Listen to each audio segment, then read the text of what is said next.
બનાસકાંઠા જિલ્લામાં બનાસ અને સીપુ નદીમાંથી ગેરકાયદેસર રીતે કેટલાક કિસ્સાઓ દ્વારા ખનન ચોરી કરવામાં આવી રહી છે,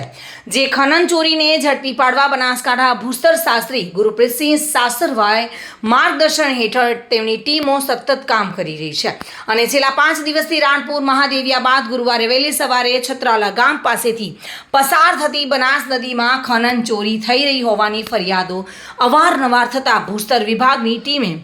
વહેલી પરોઢે ખાનગી વાહનમાં બેસી અલગ અલગ ટીમો બનાવી નદી વિસ્તારમાં ચેકિંગ હાથ ધરતા 5 હિટાચી મશીન ગેરકાયદેસર ખનન કરતા ઝડપી પાડવામાં આવ્યા હતા, તેમજ સાદી રેતી ભરવા આવેલા 3 ડમ્પર પણ ઝડપી પાડવામાં આવ્યા છે. ખાનગી વાહનમાં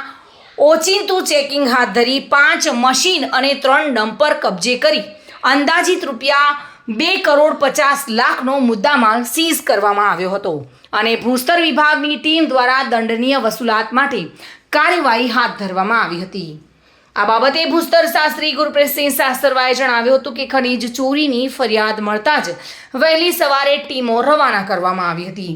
જેમાં 5 મશીન અને 3 ડમ્પર ઝડપી પાડવામાં આવ્યા છે અને હવે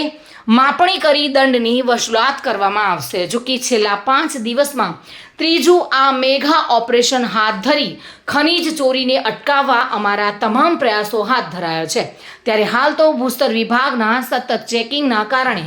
ખનન માફિયાઓમાં ફફડાટ જોવા મળી રહ્યો છે. Bureau report, today Gujarati news.